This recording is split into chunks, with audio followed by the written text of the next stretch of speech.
नमस्कार, नवरात्रीच्या सर्वांना हार्दिक शुभेच्छा. होमिओपॅथी फॉर कॉमन डिसीजेस या सदरात आपल्या सर्वांचं स्वागत.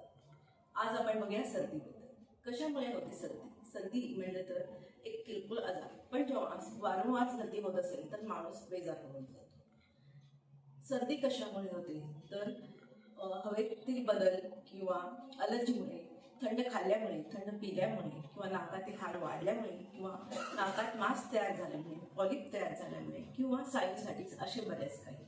आता आपण बघूया होमिओपॅथिक दृष्टीने. नाक म्हणजे सेल्फ एस्टीम, सेल्फ प्राईड किंवा स्वतःचा अभिमान आणि स्वाभिमान. पण जेव्हा काही कारणामुळे म्हणजे दुसऱ्याच्या वागण्यामुळे किंवा बोलण्यामुळे आपलं सेल्फ रेस्पेक्टला किंवा स्वाभिमानाला धक्का पोचतो, तेव्हा आपल्या मनात नाक कापले गेल्याची एक भावना तयार होते आणि त्यामुळे होते सर्दी.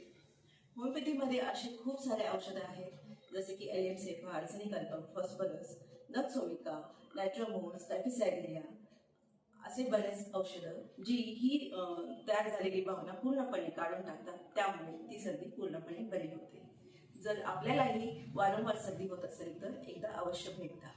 होत असेल वारंवार सर्दी पूर्णपणे बरा करेल होमिओपॅथिक डॉक्टर दलते. थँक्यू.